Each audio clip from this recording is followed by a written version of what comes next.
And now, you're tuned in to RBLR, the home of Tampa Bay's Reveler Sports. Hello, everyone out there in Tampa Bay and beyond. This is James Knowles coming at you for the RBLR Sports Podcast. We are here this week. You might see some people next to me on the stream. We are here to talk about the Rowdies, and much like we did in our offseason last year, we are going to do a further historical series, and we started last week talking about the 2012 Championship Series. So now we are here, obviously, with someone from that team. Jeff Attinella, you're on here with Carlos and me. So, Jeff, thank you for joining us, and we'll start with you. How are you doing? I'm good. I'm a lot better after hearing that intro music. Now I'm fired up. That was pretty good. I wasn't sure what to expect. I liked it.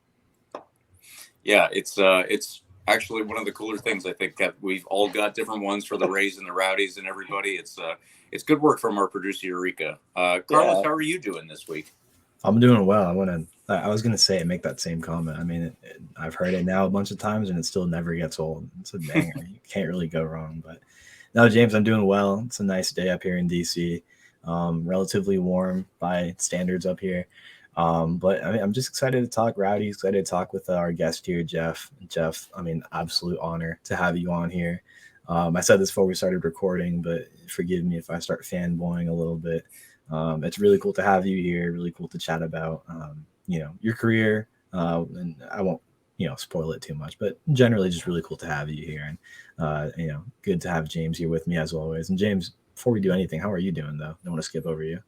Yeah, I'm doing okay. Had a good weekend. Got to go to the Rowdies preseason game against Montreal, so that was fun. And, they had all of their free drinks and food too, so can't complain there. Can't go wrong. But like I said, we went through our 2012 season review last week, and now we are going to speak to what the shootout hero himself, Jeff Attinella, and we're going to get a little bit of a play-by-play for how the season went. Yeah, it was a good year. That year turned out all right for everybody, I think. It was a good time. But that's awesome that you were able to go to that game and they had free food and drink. It seems like what they're doing now, promotionally and stuff has been a lot of fan-friendly stuff and things like that. So that's cool that you're able to do that. Yeah, I mean, you appreciate it as a season ticket holder, I'm sure, but as you said, they are definitely trying to make things, I think, just more open and friendly, and not that they weren't, of course, beforehand, but yeah, you can always expand on it. So we definitely did appreciate it. I was down there, so they were hosting Nashville for a preseason camp. And I have some buddies that play for Nashville, so I linked up with them to go, watch practice a little bit and just go check out the stadium and I haven't been over to St. Pete much since I've been home because I'm over on the Tampa side. I mean, just how far the stadium's come, and just, man, it's like you talk about the 2012 season. it's night and day from what was going on back then. So just to see how far everything's come, and just the fact that MLS teams are pretty much coming down here regularly every year, it's cool to see how much it's developing and growing. So it was really exciting to check out. Yeah, that's awesome to hear. From our perspective, we don't see, we don't see it as much as you do, obviously, and you've been away and come back and experienced all the everything else that you have in between. But that's really cool to hear. I definitely want to get into that. Before we do, I just want to take one quick second to say, please like and subscribe to our podcast. We're on YouTube. We are on every major podcast platform. If you if you have it, then we are there. And please, of course, follow us at RBLR Sports on Instagram, Twitter, and Facebook. Now, let's just go ahead and get into it. So, Jeff, I want to start off with here. You're a Tampa Bay area native. You're obviously local to this. Can you talk about, what it was like growing up here and what it was like growing up in the soccer scene in this area too? Because Carlos and I played, not at the same level anyway, but we played our youth soccer here, and I would love to see what your perspective was on that as well. It's a very tight-knit community. I think that as you continue to grow in soccer and as you grow up in the world of soccer, you realize that soccer in this country in general is a pretty small bubble. There's people that love it, and everybody's, it's like the where they say it's like the 6 degrees of separation from Kevin Bacon or whatever. It's kind of like that in the soccer world as well. But growing up in this area, it's been cool to come back and see that the clubs are still the same clubs. I played for Clearwater Chargers. I played for Hillsborough United, who's now TBU. But it's at the same field, and it's there's still a lot of the same people around. So to be able to grow up in this community and really be impacted by coaches that are still coaching and players who I'm still friends with, players that I was able to go to school with and things like that. It's, to just come home and kind of see the impact that the clubs have had and how much the game has grown. It's been something that's been really exciting. I think that there's a lot of groundwork laid back in the older days, and, a lot of these clubs are doing the right things now when they're linking up with academies and things like that. And, for me, it's just exciting to see how much it's growing in this area, but it's growing, but things are still staying the same, which is pretty cool. Yeah. Yeah, for sure. On that topic, I mean, moving on from your youth soccer days, you played for USF, which is really cool. Stayed local.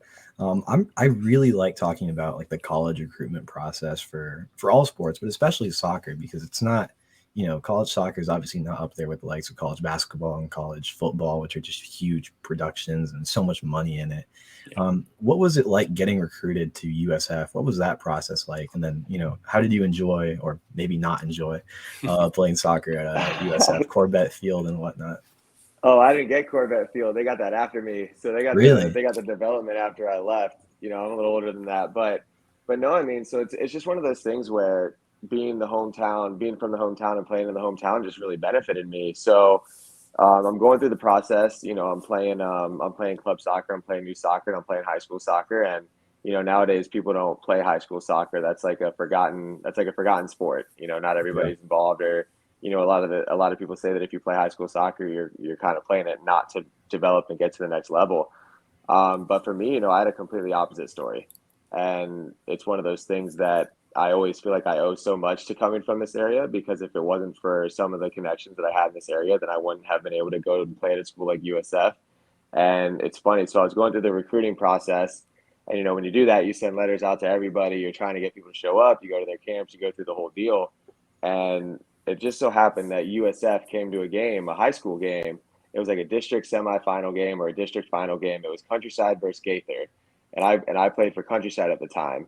And so USF's at the game. I don't really know about it. I have a really good game. I think Gaither was ranked number 1 in the country at the time. Wow. And the USF coach was there scouting the Gaither guy. And the game goes to penalties, and I do a good job in penalties, and it caught the eye of USF. And then after that game, I started getting letters from USF, and for me, I was always kind of on a mission to go to whatever the biggest school was that was recruiting me, because I always kind of had a chip on my shoulder about wanting to end up at a big place. And, I kind of had that mantra of trying to prove people wrong, just because I wasn't really scouted or anything too heavily. And then it just so happened that, when USF was in the Big East and the program was doing really well when I went there, it was the biggest school that I was getting recruited by. So, I went on all these visits. I went to other places, and, I have a funny story that there were, some smaller schools that told me that they wouldn't offer me a scholarship because they didn't think I was ready for that level. But, USF came in, offered me a scholarship, and I had the chance to stay local, stay home. And for me, it was perfect, because it was just one of those things where I'm getting to play in front of my family. I'm getting to play in front of the coaches that still were following my career, that really helped me get to that level.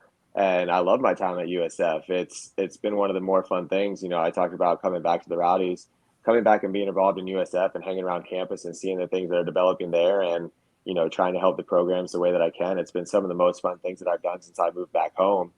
And, my whole story going up to the Rowdies, going through club, going through high school, going through college, it can all be traced back to me feeling like I owe the Tampa Bay area a lot, and especially that soccer community that we talked about, because, my whole career was shaped by this community, and it was shaped by the different teams in this community and the different levels. So that was just part of the process. And, when I was there, we were lucky to win a Big East title, and I had some personal success, and, I was playing at a big school where you were able to win things like being named an All-American, which I was fortunate enough to do. And, if not for the high school game that Countryside played Gaither, if not for the local school wanting to recruit me, like, none of that stuff would have been possible. So for me, I'm here to try to make an impact in this community, especially the soccer community, as best as I can.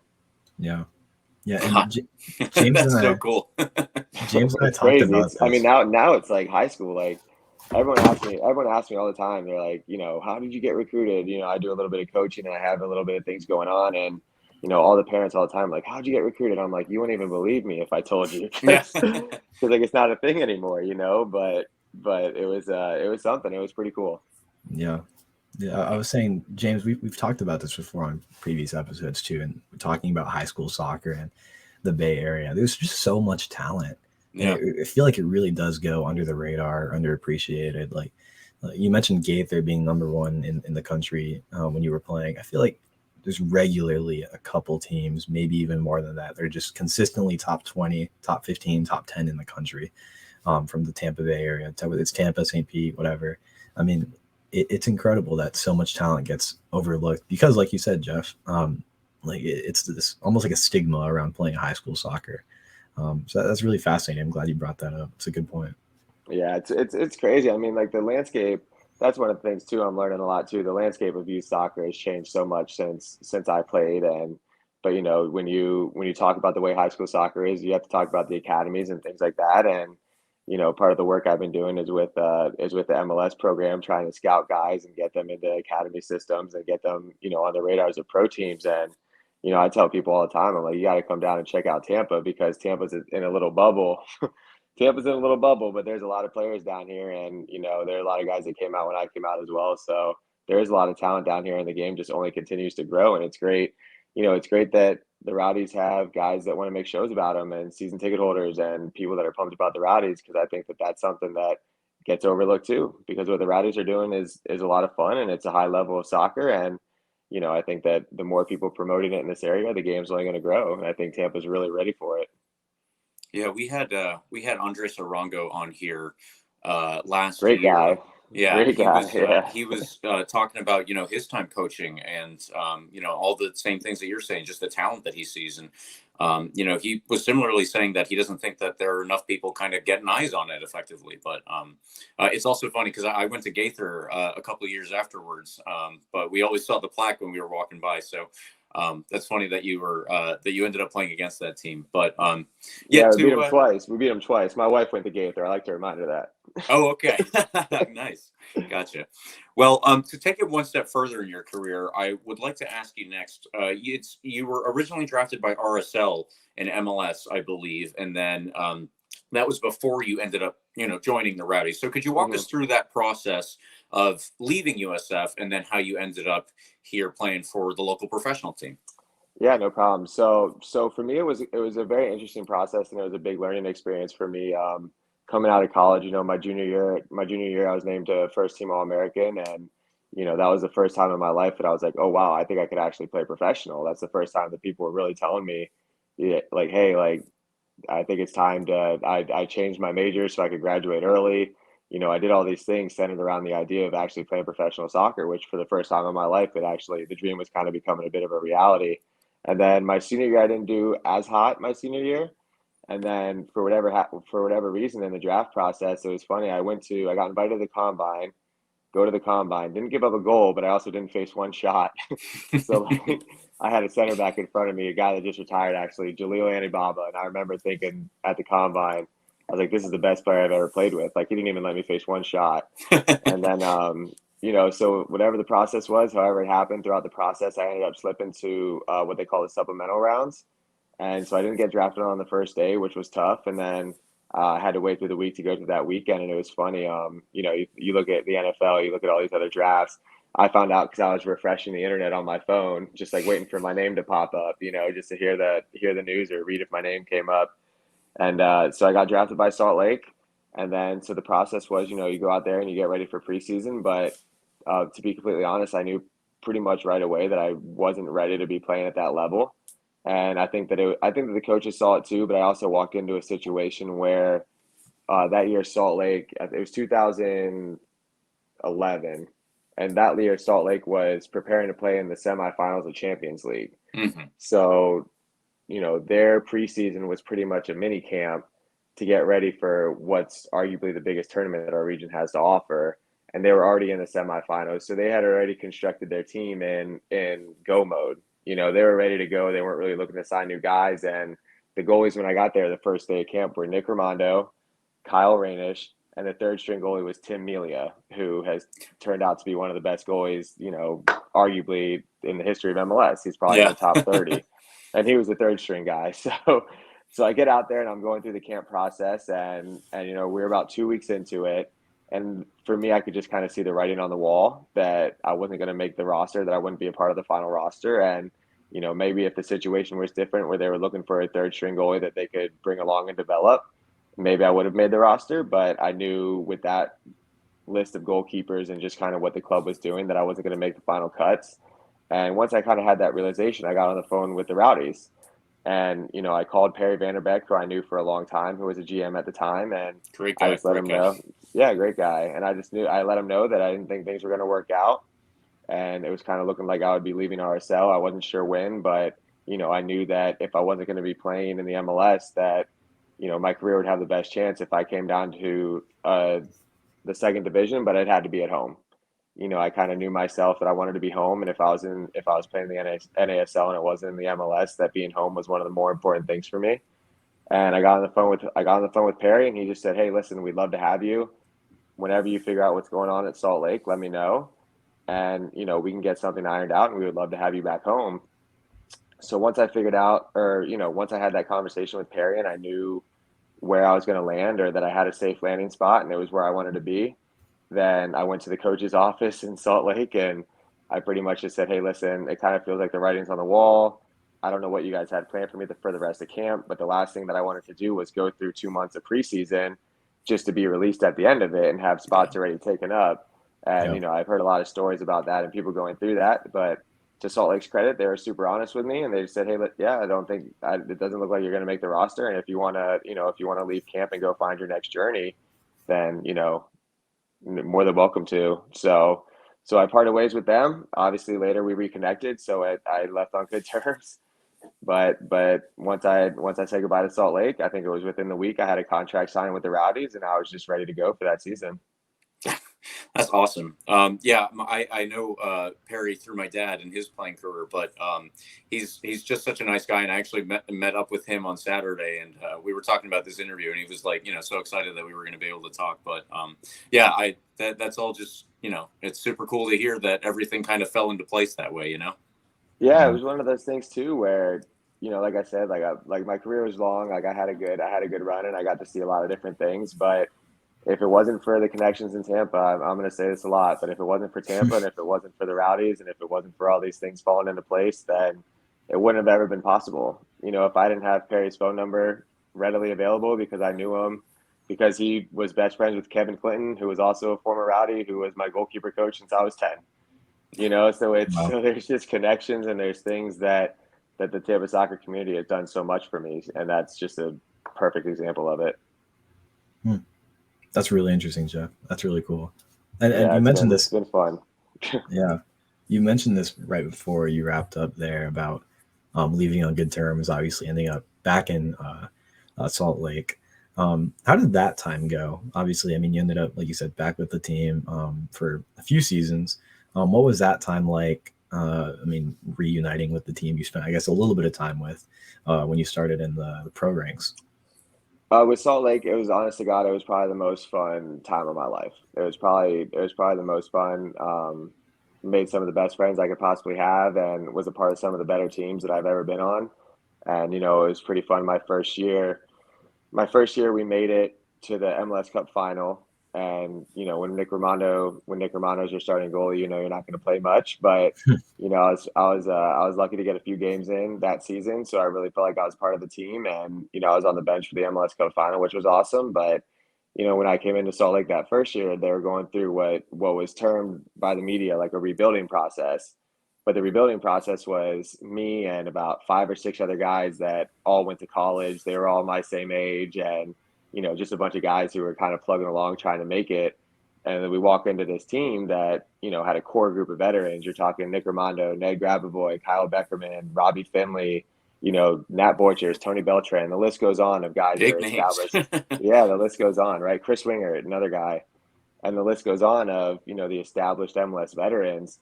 So we had a really, really good mix of core veterans who have done it, who have proven it, who are trying to win a championship. And then a lot of young guys like myself who are trying to inject that, that new energy and trying to push the guys, but also understanding the situation that we were all in, and really just to be excited about being a team that was in win now mode.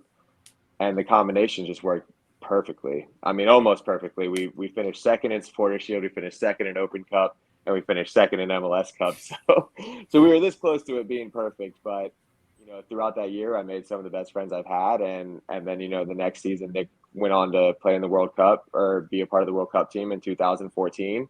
So I got a stretch of games there. I played about 10 to 15 games that season, but I had a real good chunk of games to, get comfortable and kind of show the league what I was capable of doing if I was injected into that starting role.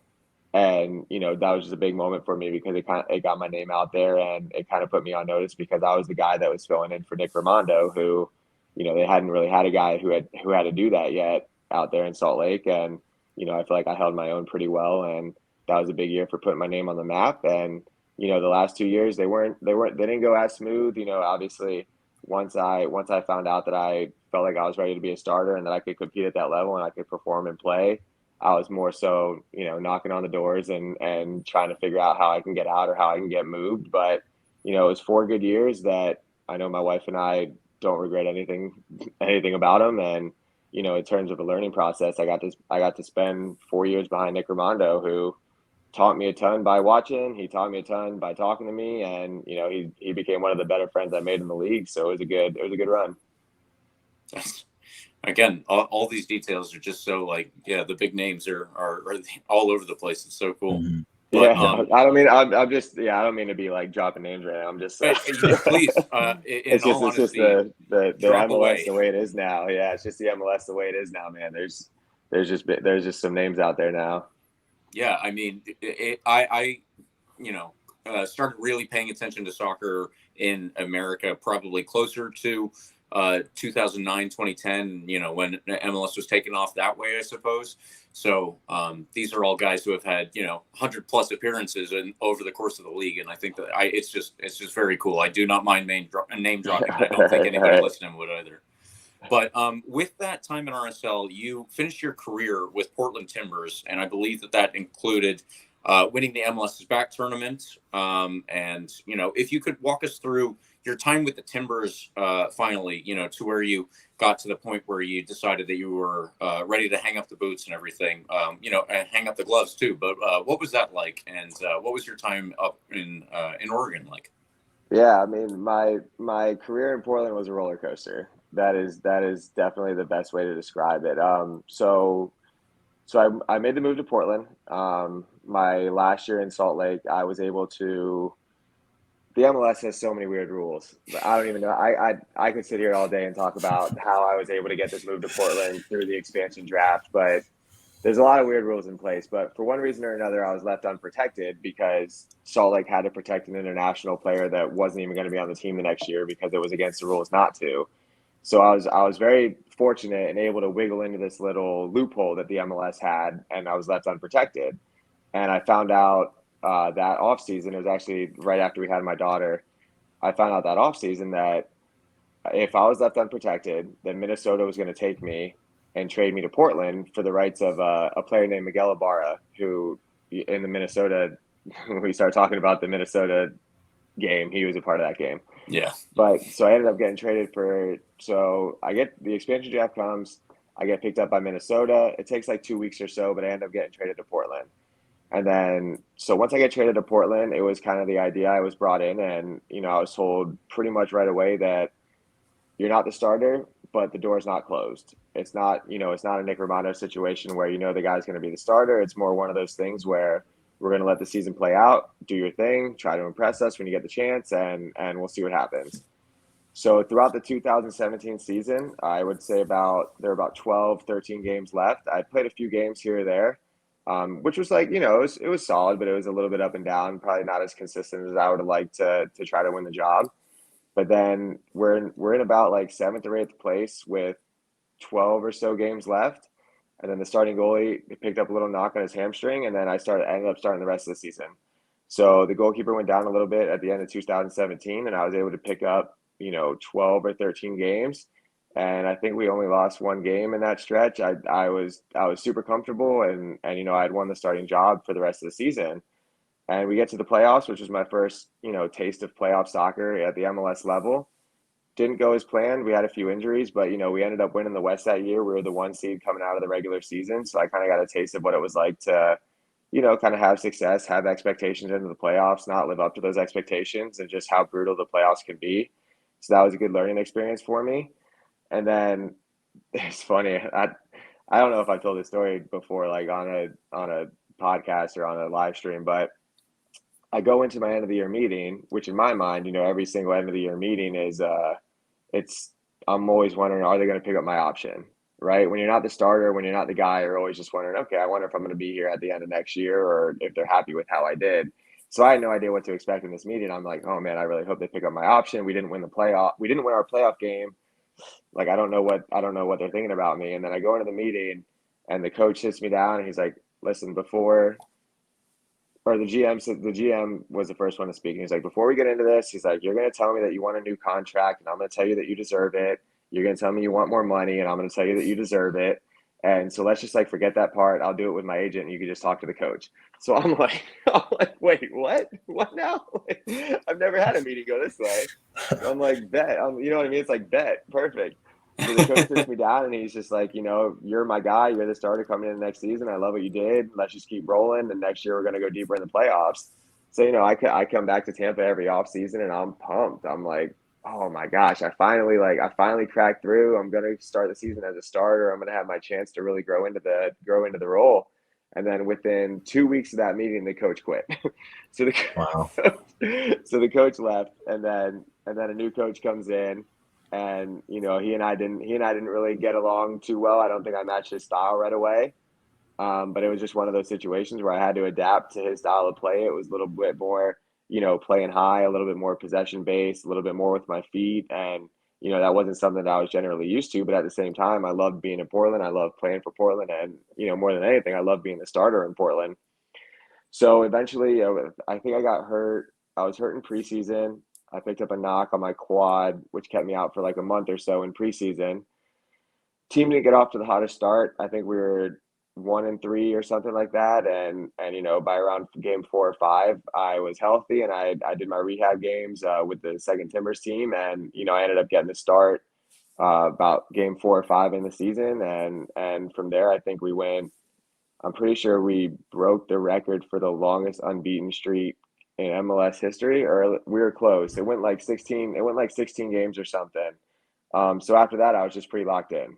And so after that, it was a good feeling to know that I was the starter for the team and the coach seemed happy with me. Season goes on a little bit, and then about 2 months left in the season, I dislocated my shoulder when I was playing in a game. So I had to go through the rehab process. Steve Clark came in. We had picked him up because we had another injury at goalie. He did a good job for the 4 games or so, and it was kind of back to being an open competition. But with the game before the playoffs left to go, I rehabbed fast enough. I threw enough duct tape on my shoulder to get back out there, and I played the last game of the season. And then the coach ended up giving me the nod in the playoffs, which for me was a huge confidence boost, and it was kind of gave me the chance to prove myself again. And then we go through this playoff run where again it was a little bit up and down for myself, but it ended on a pretty high note. We reached the MLS Cup final, and from there we lost to Atlanta 2-0, but that was really my first year where I was the guy. I had a chance to make a deep playoff run. I performed well in the playoffs, which is always big for, guys trying to prove themselves and get a name for themselves. And, for me, it ended up being the high point of my career, which I wasn't expecting it to be at the time, but it really did. And then come 2019, we started game 10 games on the road, and the team didn't do well. So me and Steve were flip-flopping a little bit, and they were trying to figure out who they wanted to play. Steve ended up winning that job. I made a couple of mistakes, and Steve ended up getting the job. And then my shoulder started acting up again. About midway through 2019, I had to get my shoulder completely repaired. 2020, still rehabbing a little bit. Pandemic hits. We end up going down to the bubble. I'm just getting off of rehab, so I think I was 3rd string on the team then. And the bubble experience, I don't really want to dive into too much. I could talk about that forever. That was an eventful experience. That's for a different show. But so we go through the bubble. We win MLS Cup, or MLS is back, which was cool. It was a good thing if you're gonna move away from your family for 2 months during a pandemic, you might as well win the thing, right? So yeah. So we won that, and then to start the 2021 season, I got back in net. I was starting. I was playing well. I had a trip down to Azteca, which was pretty cool. We got to play in Champions League and do things like that. And I was feeling really good. I was, I had 2 years left on my deal. I was feeling really confident with how I was playing. My shoulder was finally feeling healthy. I was back to starting. And, unfortunately, the last game that I played was a game versus Seattle. I just went to kick a ball and a tendon in my hip popped. It just kind of went, and I never, it was something that a lot of people said they don't really know how it happened. Maybe it was just overuse or stress or however it happened. And then so coming off of 2 surgeries and missing 2 seasons being on the IR and really missing my life in Tampa, to be completely honest, because I have a lot of stuff down here that always brought me back close to home and made me want to be around home. And then I just made the decision about midway through that season of doing rehab that I was just tired of it. It was just kind of time to start the next chapter of my life. I felt like I was always trying to accomplish a lot in my career, and if I'm being completely honest, I wanted to accomplish a lot more. But at the end of the day, it was something that I could really look back on and be proud of. And when it comes to just being injured all the time and doing the rehab and just being in the grind of what it takes to play at that level, I was just kind of decided that I was good and it was time to start the next chapter of my life. So that's what I did. And, now I'm living in Tampa and living the good life. Yeah. I mean, that certainly makes sense. I can understand from an outsider's perspective being in that position, I want to get back to where you want to take your career now that you are outside of soccer, but I want to do that after we go through the 2012 season and then get to that again. Yeah, of course. I'm not always like the most comfortable telling the story of my career and all that. So hopefully it's not too much rambling on and all that. No, if I can speak for myself, hopefully I'll speak for a couple more people by saying this, but it's just super interesting for us who are outside of that life to kind of see, what the grind of it is like, and what it actually entails on a day-to-day basis, that you're like fighting for a contract and you're like, if I don't get this contract, then I don't know what's going to happen. It's different from what we would experience in our day-to-day lives. So it's all very interesting to learn about. Yeah, it's all very year to year. It's all very, should I have been playing with my shoulder for my long-term health? Absolutely not. But I also knew that if I was able to play in the playoffs and play well, that I had a new contract waiting for me. And so, that was a huge factor of continuing to play. And, there's a lot of stuff that goes into it that, playing hurt, playing through different things, no one really cares what's going on in your home life or things like that. It's always, whenever you're on the field, you have to perform, and outside of that, nobody really cares what you got going on. So it was it's a different type of lifestyle for sure. Yeah. If I can take 1 second out of our interview here, I will do a quick shameless plug for RBLRsports.com, the shop, and everything that we have there. Liking and subscribing is, of course, free, and we ask that you do that. But if you think you might need some new threads coming up this year, you can help this podcast out just a little bit more by heading over to shop.rblrsports.com and checking out everything that we've got going on there. There will be a link in the description, and you can use the promo code COYR for 10% off your order. So please do check that out. And now, Carlos, I will turn it over to you to lead us into the 2012 season with the Tampa Bay Rowdies. I'm excited. This is what I've been looking forward to, Jeff. I genuinely, I want to reiterate what James said. It's really fascinating to hear about your career and all everything that goes into it, apart from the on-field stuff, because I think as fans of any professional sport, a lot of the day-to-day personal relations and the issues at home and on the field, like that all gets lost when you're just a fan, you're just watching sports. So I think I can speak for everybody listening when I say we genuinely do appreciate that extra insight that you can offer. So that's really, really fascinating. So thank you for that. And like James, no problem. And if you have questions, man, feel free to fire away. I'm better at answering questions than I am just kind of spewing my own stuff out there. So fair enough. Yeah. But like James said, to go back, you mentioned about when you were going through that rehab and wanting to go back home. Let's go back to that 2012 season, going back home a bit when you were still down here with Tampa Bay Rowdies. That famous 2012 season in the lore of the Tampa Bay Rowdies history. Was your second season with the Rowdies, right? What was it like transitioning from that first season to the next? Because that first season would have been your first professional season in soccer. What was that transition like, that off season? How did that first season go? What was it like, the atmosphere leading into that second season?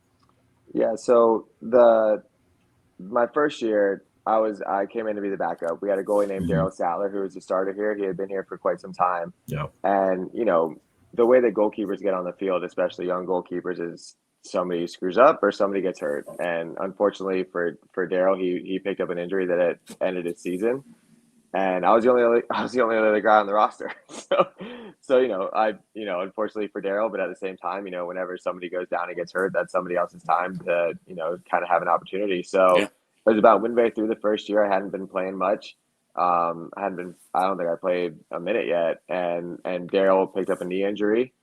And so he goes down and he gets hurt and he ends up being out for the season. And so I end up getting the last half of the season. And it just one of those things too, where it just gave me the opportunity to grow. For goalkeepers, the only way you're able to grow, the only way you're able to really feel like you're up to speed is by getting games. And it's hard for young guys to get games because everybody's in win now mode. So for me to get that opportunity that first season, it just really gave me the chance to build up my confidence, get used to the flow of game, get used to the level of the game, and really just realize that I belong and that playing at this level was something that I was capable of doing. And so we made it to the playoffs the first year. So I got a little bit of playoff experience. I got, half of a season of games under my belt. And, after that season, it was kind of known that I was going to be the starting guy going into year two.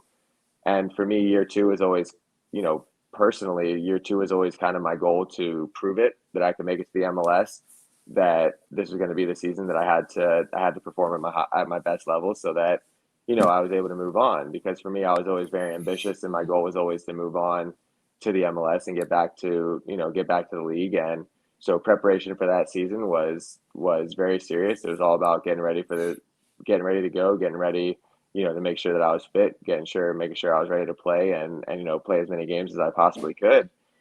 So the off season was, very different from the one before. My off season going to the Rowdies was just chaos. It was getting drafted, it was getting cut, it was getting signed by the Rowdies, it was not knowing who was going to play, it was getting used and getting adjusted to what life was like as a professional player, what it was like playing for the Rowdies. But like most things, once you have experience and what to expect, it's, everything comes a little bit easier. So the second year, I was just, I was super confident in my abilities. I was super confident playing for the team, and I was very familiar with the guys around me. We kept a lot of the same guys. We didn't really add too many pieces in the back. Maybe we added one or two, but I knew the coach, I knew the goalie coach, I knew the players, and I knew just about everything there was to know about what was going to be going on. And so for there, it was just being super, super comfortable and being really confident, which for goalkeepers is just about everything. Yeah, that obviously makes sense. I know that, it's especially in that position, you got to be, confident that you are the one who is going to be able to stop the shot. you gotta know before you reach for it that you're going to get there, because otherwise you're going to think twice. And we all know what that goes like. But how did that? And more too, just like confidence that you're the guy, like that was more than anything. That was the confidence I had taken into year two, because in year one it was Daryl's team, and there's no hiding that. That's the truth.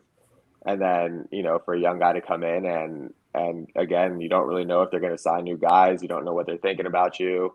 But, the Rowdies were very open and very honest with me and very confident in me and said that I was going to be the guy going into the next season. So once you have their word and you believe them, and then it's just all about, okay, you kind of get the mindset of this is my team. And that's how I felt going into year two. How did that year two go, as far as you remember? With you, I believe that you only had one backup. If I'm mistaken, let us know here. But yeah, how did the whole course of the season go? If you can, do your best to summarize that. I'm sure it's obviously a lot easier said than done. Yeah, I think that from what I remember about it, it was very, like, we were always good, but we weren't really able to get over the hump. I remember the team San Antonio being on top of the league most of the season, and I think they finished as the 1 seed. But it was always one of those seasons where we felt like we were one of the better teams in the league. I think that the performances were a little bit like up and down throughout the course of the season, but then we started getting hot towards the end of it, which is the most important thing. Timing leading into the playoffs is everything. But it was a team that we had a lot of veteran leadership. We had a lot of guys that had spent a lot of time in the NASL. We had a lot of really good players, and we had a head coach who, was more in line with just let the ball go out there and let the players make plays. And he'd give us guidelines and he'd give us structure, but he was very trusting in the players. And I think when you're on a veteran group like that, that's something that a lot of guys really respect. And then we all kind of held up to that standard. And it was a season that, you know, we had lofty high goals going into it. And every single game, every single practice was trying to live up to those expectations.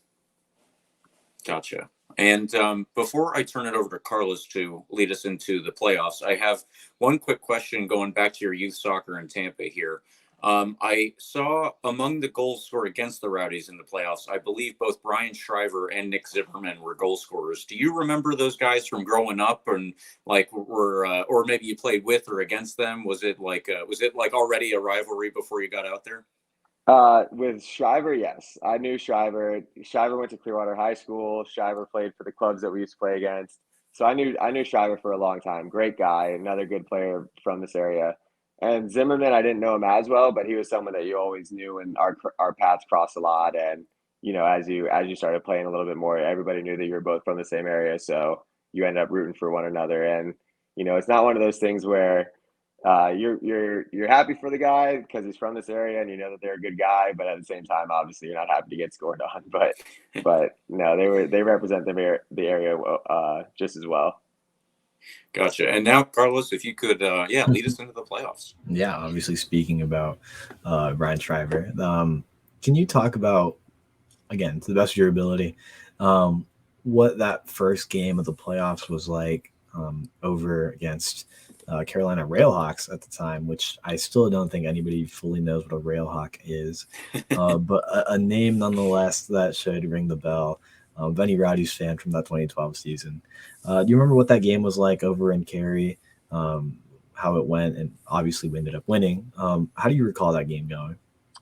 To be honest, it was one of those. I remember that was always one of the tougher places to play, and going into it was kind of one of those things where, okay, this is a tough environment. They always have a good team. They always play very structured, and they're a dangerous team because the field was so much bigger than ours. The Rowdies field at the time was very small. It wasn't the standard soccer size, but anytime you go up to Cary, it is. It's a proper football field. And so I remember going up there and remember feeling like we kind of dominated the game the whole time. And then obviously it went well, and in terms of like the ins and outs of that entire game, that would probably be hard for me to recall, but I definitely remember going up there and feeling like once we were able to get that game under our belt that we were actually serious. It was one of those games where whenever the playoffs start, you don't really know how things are going to go. You don't know how everybody's taking it or where everybody's at. And, after that game, it was kind of one of those moments where it was like, okay, like this team's ready to go. This team's ready to make a playoff push, and to get a win up there in that environment in a place that historically isn't the easiest place to play, it's just a huge confidence boost. For sure. And that was obviously when, games and playoff rounds had two legs to them. There was that second leg, which ended 3-3 in just a wild game. Do you remember anything about that game, how that whole thing played out, wrapping up the second leg at home? I'll be completely honest with you. I don't remember as much of that, but I definitely remember that we needed to get a result, and that's what we did. Albeit be a crazy one. Do you have this? Do you have the score? The score, like how did it go? Yeah, I have my little match report here on the side. Had Brian Shriver opened up the goal, opened up the game 14 minutes in with a goal, and then they scored again 4 minutes later. So they were up 2-0 in that second leg, followed by a penalty goal from us, and then 2 more goals from Ambersley and Mulholland before they scored a third in a penalty right before the game ended in the 86th minute. So just a wild swing. What was the aggregate going into the game? We were up 2-1 from that first leg in Carolina. Oh wow, that was wild.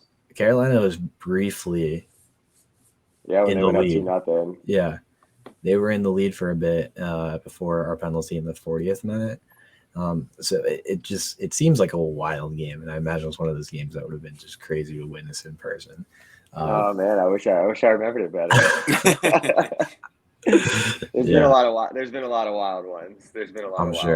I'm sure we could spend a lot of time talking about specific games that you remember. But yeah, I mean that leg obviously ended up in our favor. The craziest thing, I mean, this helped us later. Was that away goals didn't matter. Yeah. I mean, apparently it helped us throughout the whole time, but Yeah. And it's really fascinating because I can't think of like a U.S. soccer tournament or playoff thing right now that has like 2-leg series currently. I feel like everything's just one game knockout rounds. I'm personally a fan of the 2 legs. I just think it's fun to watch and give both home fans a chance to see their teams at home in a big game. But I'm sure it's a lot more exhausting if you're a player on the team and you have just a few days in between these legs. But so I won't speak for you or any of the guys on the field, Jeff. no, I think they just try to ramp up the excitement, right? They're trying to anytime there's one game and that's the only thing that matters, that adds a level. There's something in the air for something like that, and I think that's what they're going for with that. But the 2-game format is it's fun in its own right to know that you go into game 1 and you're like, okay, now I know what you need to do for game 2, but usually it hits the fan somewhere in there, and then all the planning goes out the window, and it's just pretty much survival mode. But yeah, they've gone away from that, so it is what it is. Yeah, I think we can move on and talk about, I guess, the highlight of that 2012 season now. The meat and potatoes, as James gracefully noted it down in our show notes here. What was that like? I mean, obviously the final against the Minnesota Stars at the time, going to the first leg down 2-0, coming out of that game, coming back home in Tampa, down 2-0 in the aggregate. What was, I mean, again, to the best of your ability, I'm really curious about what. I remember these ones. I remember the Minnesota ones. Yeah. Okay. Yeah. Well, I remember the Minnesota ones. I guess go for it. Chat with us about what that first leg was like first, because I'm really curious about what like the locker room atmosphere was like leaving that first leg of the championship series down 2-0. I'm curious about what like the off the field stuff looks like, apart from obviously how the game went. Well, yeah. Well, that game was tough just because they scored. It was like the last kick of the game, and they got their second goal. Because if you're coming back only down 1, that's really not that bad. Yeah. But you come down 2, and that changes it a little bit. But like I said, we had a very veteran group of guys. We had a coach that was very steady and believed in the group, and he never really wavered in his honesty, which was also important. And it was all very business, it was just business as usual. It was, obviously that wasn't the result that we wanted, but when you have a group of guys and you're playing for a cup and you're playing for a final, it's the task at hand. We knew what we had to do. We knew we had to come out in that second leg and be aggressive, and we had to push and we had to try to get the goal. And we kind of assumed that Minnesota would be sitting back a little bit. They made their pushes when they did, but preparation and stuff leading up to that week and getting ready for the game, it was just business as usual, to be completely honest. And we were led by a group of guys that really believed in us and was preaching the message of we got to go. Like it's time to kind of put our foot down and we kind of dig ourselves in our own hole, and no one's really going to help you get out of it except yourselves. And that was kind of the message that was relayed all along. And the way that the second leg went, it was quick. It was really quick that we knew that we were going to get the goals back. And I think that I remember thinking to myself, kind of being I was a younger guy. I was only in my second year, but I was having a really solid year, and I felt pretty confident about how I played at Minnesota in leg 1. And I just remember thinking to myself, like, all right, what's this going to look like? How are the guys going to respond? Because as a goalie, you can only you sit back there and you kind of watch a lot of the times and you see what's going on in front of you on the field. And just from the opening whistle, I just remember everybody was just locked in and everybody was just pressing and pressing and pressing. We were on the ball. We were getting tons of shots off. Guys were buzzing around all the field, and it almost felt like, Minnesota wasn't ready for what hit them. And, so all the messaging throughout the week was, we got to go at these guys and we got to just pretty much press. And that's exactly what we did. And we were able to erase that deficit pretty quick, which from there, the home crowd I think the stadium was sold out like to the max. People were rocking. The energy was incredible. And then once you have a situation like that, it's tough if you're Minnesota to come into that environment and think you're going to hold on to something and to their credit, they did a good job of getting us to overtime. But, you know, once you're the home team in that environment, there's just you're just not going to beat them. And that's kind of how it felt on the field. Yeah, and that seemed like a crazy game, and it's like a crazy game like by itself, that second leg, because again, the match report pulled up on the side. We go up 2-0 that second leg, and then immediately after, I think Keith Savage scored the second goal. Rodriguez for Minnesota puts in a goal, and just like that, they're back up by 1. So just like it feels like having, you know, rewatched parts of that game over and over, like the grit of the team, like that locker room culture. It from the outside, it seems really palpable, and that's the word I've used when chatting with James about this season, about this team. Is just gritty, just really like going out there, playing your game, and trying to come out with a result in whatever way possible. Obviously, like you said, game gets pushed into overtime. Crazy effort from the team to hold on after a red card, hold on to that the draw on aggregate. Talk to us about the penalties, Jeff. I mean, this is what everybody remembers, I think, the most from that game. Do you remember, you know, going to this game thinking about the possibility of penalties? Did you prepare at all for penalties, or was this something that just in the moment you just went in and did it? No, you prepare. I mean, you definitely prepare because you know that there's a possibility for it. So you know, we had guys on the staff that had done their research, and you know, Minnesota trotted out the same 5 guys that they trotted out in the game before and in the season before. So you know, the research has been done, and you know, guys didn't really change which way they were going.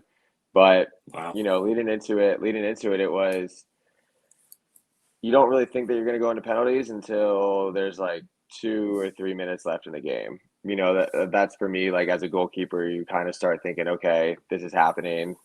You know, this situation is going to be coming. This situation is going to present itself. And, you know, as a goalkeeper, I always thought penalties was a great situation to be in, to be completely honest, because it's a moment where you aren't expected to make many saves. People don't expect the goalie to be able to do too much. So it's just really an opportunity to, you know, for lack of a better term, to play some hero ball.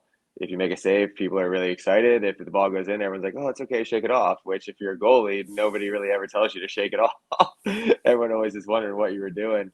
So for me, you know, it was just going through the preparation and being prepared. And then once the guys were on the field and, you know, they line up to shoot, it was trying to read which way they were going. And you know, luckily for me, I think I went like 4 for 4 guessing the right way, and 1 hit the post and went in. But you know, when you're kind of dialed in that way, and you're able to make saves in that type of moment to help the team, it's the ultimate for a goalie. I mean, there's truly nothing better.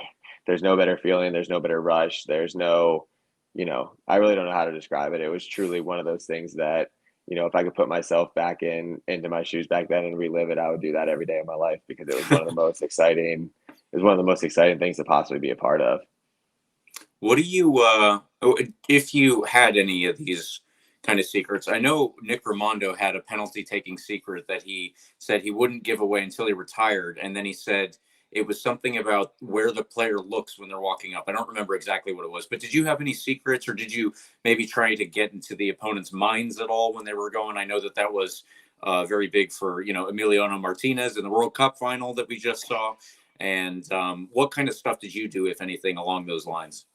No, nothing too crazy. So, you know, I was always taught to try to read the players' hips, how they line up, how they approach the ball, because there's certain ways that you can line your hips up where if you were to kick it the other way, that it's almost physically impossible. But, you know, guys have gotten a little bit trickier throughout the years, and they do the stutter steps and they do all the different things, which I think as a goalkeeper should be illegal, but nobody cares about goalkeepers. So, but it's more about, you know, just reading their hips, trying to read their body, or, you know, sometimes they'll give away a tell with their eyes, and really just trying to dissect what they're doing.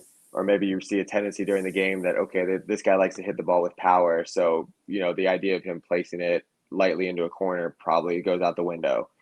So it's just trying to read the game, read the flow of the game. And then when they approach the ball, read their hips and read, you know, just as much as you can with their plant foot and things like that. But a lot of it too is, you know, a lot of it's instinct. A lot of it is, you know, all these things are really quick. They're all happening really fast. But, you know, we see enough shots throughout life. Like I've seen so many soccer balls getting shot at me that, you know, you can kind of, at some point you start to get a read on it and where they're thinking about going. So it's really just trying pretty much just like trusting your instincts, trying to read it as fast as you can, and just, kind of leaning on your experience. Yeah, I mean that does make sense too. What was it like? What was it like celebrating? And from Man, I blacked there, out. Completely blacked out. It was awesome though. I mean, sorry to cut you off, but that's just the reality of it. I'm one of those guys that, I never really tried to be a showy goalkeeper. I never really tried to, celebrate or, get too hyped up for one thing or another. But, penalties are kind of a different story. I remember after saving the first one, it was kind of like, all right, like I was like pumped, but I wasn't really like getting into how pumped up I was. I was just trying to keep a cool head. And then the second one, it was like, all right, now I'm pumped. So I let it out a little bit. And then, coming into the game winner, it was, I knew, you know what I mean? You kind of know what's on the line in those moments. And for me, it was just the process of like, okay, like I'm going to save, I don't know if I can cuss on this, so I won't, but like, I'm going to save this shot. Like I feel confident, like I'm going to save this shot and we're going to win. And I read the guy really well. That's what happened. And then from there, it was just like, I just remember running around, and I remember thinking I got to go to the fans, and I've watched the highlight a ton of times. Apparently, I jumped over a fence at some point, and I think I pushed some kid out of the way, but but from there it was just I just kind of blacked out. I got the chance to celebrate with the fans for a second, kind of solo, and then just getting mobbed by the team was just chaos, just pure chaos. I remember thinking like I'm gonna suffocate down here, but it was like in the best way possible. That's awesome. Yeah, and I think with the course of the season, and then obviously the way that it ended, you ended up being named to the league starting 11. Did that kind of help you propel your career back into MLS over not just the awards obviously, but also the individual play and the way that you were able to come up in those big moments, specifically the biggest moment? Yeah, of course, it all helped. It was funny. So my agent had gotten a few phone calls, kind of in the playoffs leading up to the final legs versus Minnesota, and was pretty much just saying, hey, these guys are calling, and they just want you to know that you're on the radar. You're going to be, you know what I mean? You're going to have a chance to go. You're going to get this opportunity. And they literally just said, enjoy the run. Like, don't think about what's next. Don't worry about the next state of the process. But, kind of telling my agent to tell me to have fun with it, enjoy the run, enjoy the process for what it is, and to try to win. So it was something that I think my play throughout the season was what got me there, and it kind of got me on the radar of people and put my name back on the MLS map, which was something I was really proud of. But then everything in the final was just like the perfect icing on the cake. How could you end a career with your hometown team any better than that? It was one of those things that it was almost too good to be true. Yeah, that's the storybook fairy tale ending kind of thing. Doesn't happen much. Awesome. Doesn't happen much. So I was really lucky to at least live it for a night for sure. Yeah. Now, with all of that being said, I will take us back to where we ended the first segment here, and just ask you, now that your career in your actual playing career has come to a close, what are you doing now, and what are you working on? What are you trying to do with the next couple steps, couple years? What do you see for yourself? So I have a few things going on. We have a family company down here called Smack Apparel. A lot of people in Tampa are pretty familiar with us, and so I'm doing a lot of stuff with them. I'll be calling some games for USL this year. So I got linked up with some broadcasting stuff with them. So I'll be on about 10 games this year. I don't know if I'm doing any with the Rowdies. I have to check the schedule, but I don't think so. But so I'm calling some games for USL. I'm in the process of, I'm working on building out a goalkeeper academy down here, because it's one of those things where, like you said, we circled back to earlier in the conversation, throughout my career and just throughout, the time that I spent in MLS, I've been able to make a lot of connections and get to know a lot of people. And, for me, it's super important to come down here and try to use my connections and use my knowledge and use my resources to help players from this area get on the map.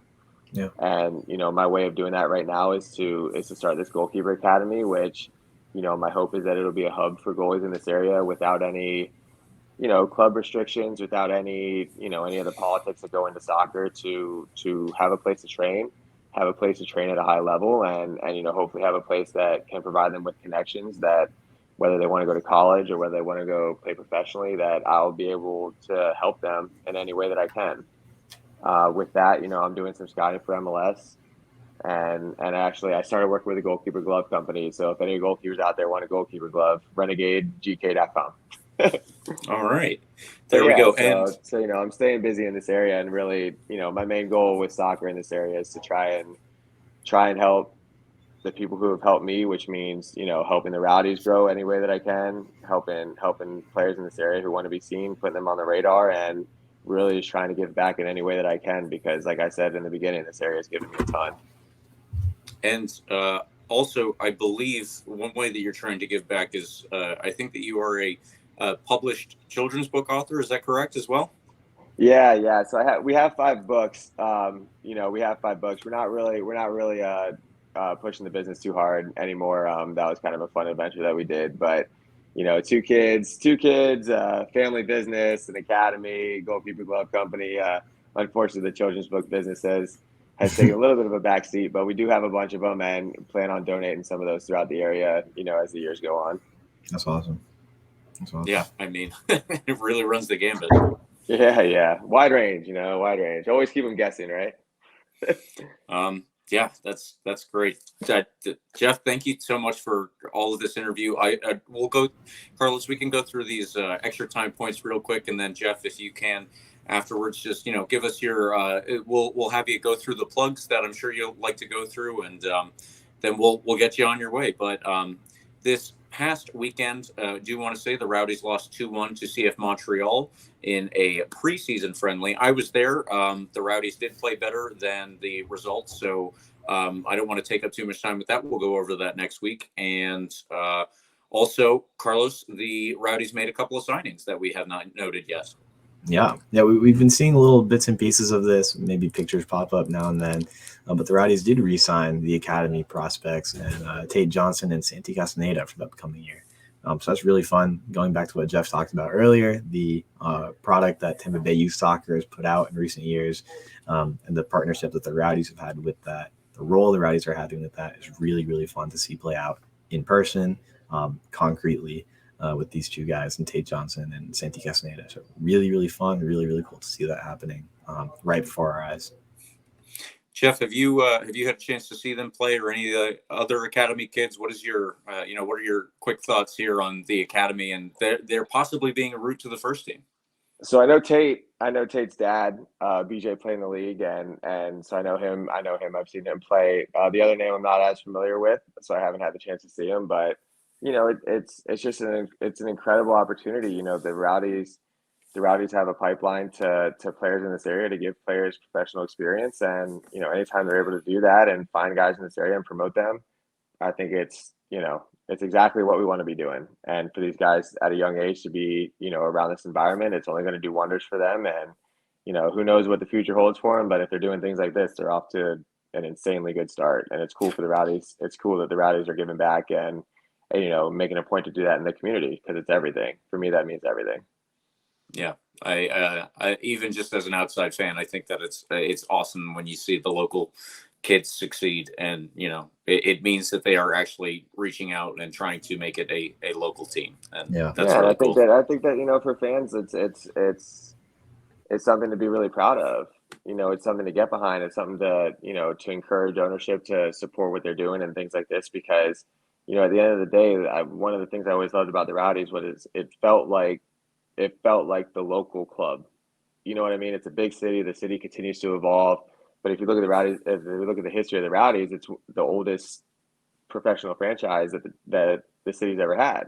And you have fans that have been fans from back then. Oh yeah. And now it's about like I said, now it's about developing the game, trying to find ways to continue to grow the tradition, to find the soccer fans, but then to find the people that just want to have something fun to do and want to support a team that's a local team that's doing good things in the community and doing good things for the youth. And this is just an incredible example of that. So hopefully, we can all, get behind it and push it and spread the good word and, keep continuing to build what they're doing. Absolutely. Yeah, And let me just say, James, by the way, it's not like I think we should reemphasize this because it's really cool. Like, it's not just the novelty of, just signing the local kid, local product to the team. Particularly Tate Johnson has had like really good performances with the first team. oh yeah, They both played in that Open Cup game last year, but Tate Johnson's gotten on like the stat sheet at least once now, gotten an assist tallied. I think it was a Lucky and Kosana goal. But like, these are kids, like literal kids, but people that are genuinely contributing to the team, adding competition to training every day.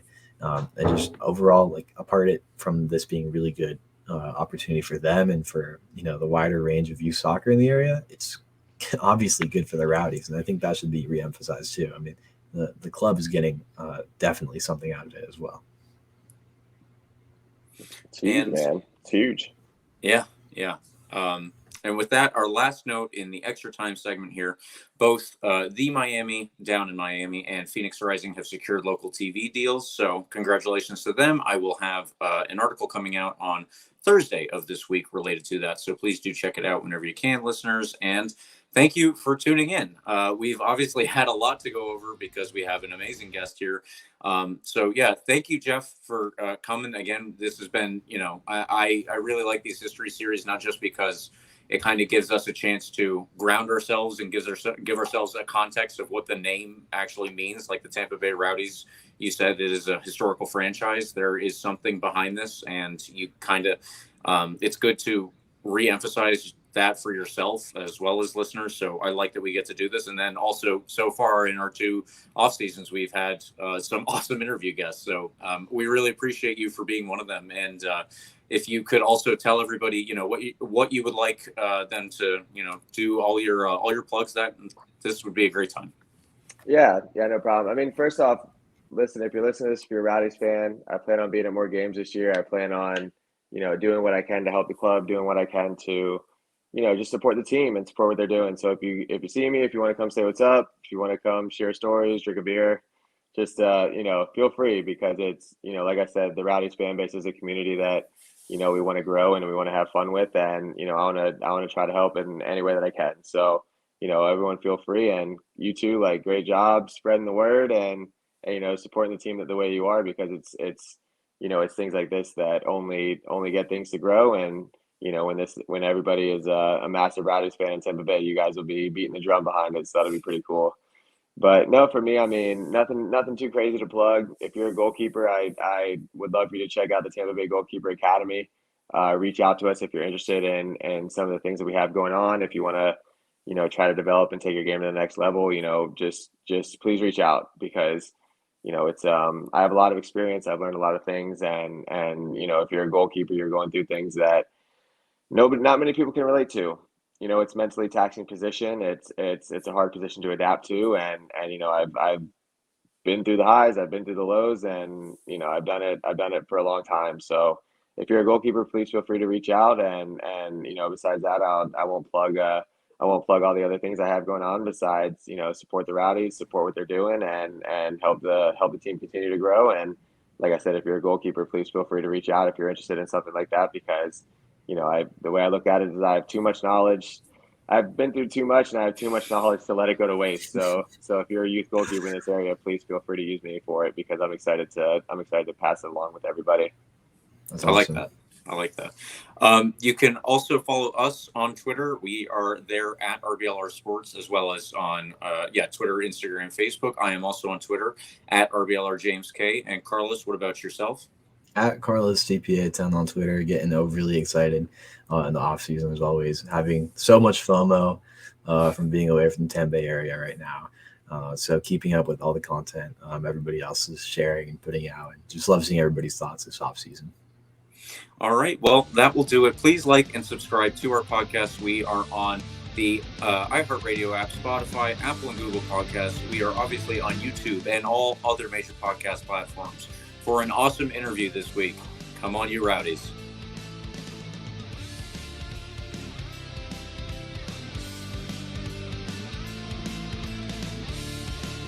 Thank you for tuning into this presentation by RBLR Sports. On your way out of the stadium, Please remember to like and subscribe.